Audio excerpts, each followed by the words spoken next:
5 patarimai renovuojantiems namą.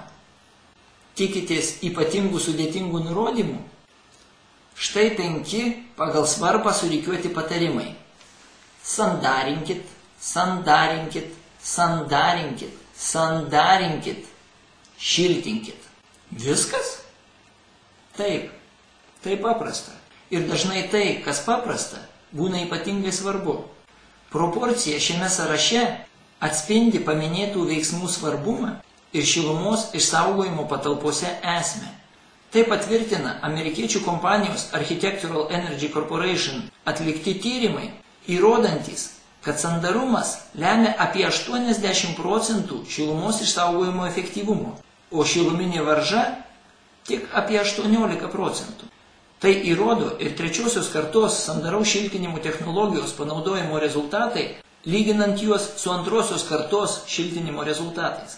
Individualiuose gyvenamosiuose namuose, apšiltintuose 25 cm mineralinės vatos sluoksnių, viršutinėms atitvarinėms konstrukcijoms renovuoti panaudojus 3 kartos sandaraus šiltinimo technologiją, šildymo išlaidos sumažėja iki 3,5 kartų.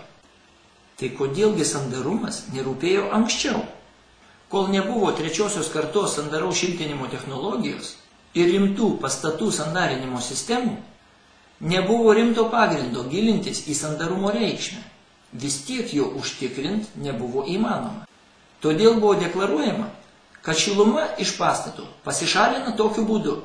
Nuo šildymo prietaisų sušilęs oras prisiglaudžia prie atitvarinių konstrukcijų vidinio paviršiaus ir atiduoda jam savo šilumą, kuri per konstrukcijų daleles kondukciniu būdu keliauja link išorinio, šaltesnio atitvarų paviršiaus.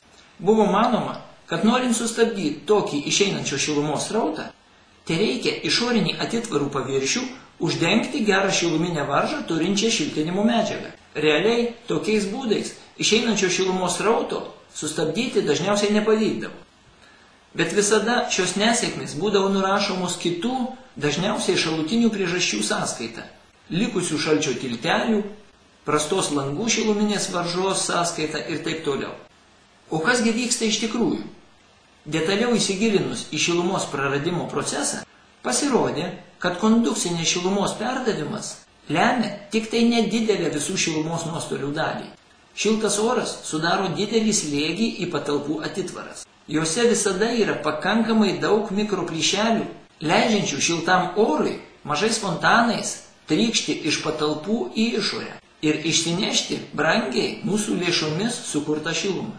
Tokį oro ir šilumos srautą efektyviai sustabdyti gali tik ištisinis, sandarios, gerą šiluminę varžą turinčios medžiagos sluoksnis. Tai kągi daryti?